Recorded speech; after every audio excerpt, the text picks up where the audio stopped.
Well, good morning, Faith family. I pray you're doing really well. You know, we're all waiting, aren't we? We're all waiting for something to shift. We're all waiting for things to happen, to open back up, and for things to get back to normal. But I have a question for you. How are you doing in the waiting? How are you doing? Many times you go to a doctor's office and you sit in the waiting room and you get there on time, and then all of a sudden it's 15 minutes, 20 minutes, and our frustration can start to rise. I would challenge you with this statement when it comes to God's waiting room of life. How we respond to waiting reveals much about our maturity. David wrote this in Psalm chapter 4. I waited, now listen to this word, patiently. Did you know patience is a fruit of the Spirit? David says, I waited patiently for the Lord. He turned to me and he heard my cry. It is in the waiting that God speaks to us. It's in the waiting that God reveals things in our own lives that we realize, man, I didn't even know that was there.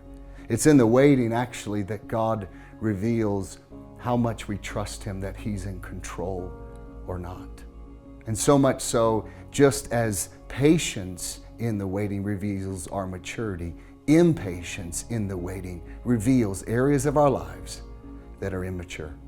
You know, I'm on a journey with you, but our journey as believers, as people who belong to the body of Faith Bible Chapel, we are striving to be conformed into the image of Jesus Christ, which means we can have conversations just like this and say, you know what, there are areas that, man, I'm growing and I'm mature. There are areas that I need God's grace, that I'm immature. Let me just encourage you today. Take an evaluation. How are you doing in the waiting? And allow the answer to that question to be your next prayer engagement with God. Lord, help me to have more patience. God, help me to trust you. Help me to actually believe the scripture that says that you hold the heart of the king in your hand. Help me to believe the scripture that says, whom shall I fear? Help me to believe the scriptures that says when the enemy comes in like a flood, you raise up a standard. Help me to believe that you actually work all things together for good for those who love the Lord. So you can be restless in the waiting, or you can just rest in the waiting. Let me encourage you, rest in the goodness of God in the waiting. He loves you. Receive that today. God bless.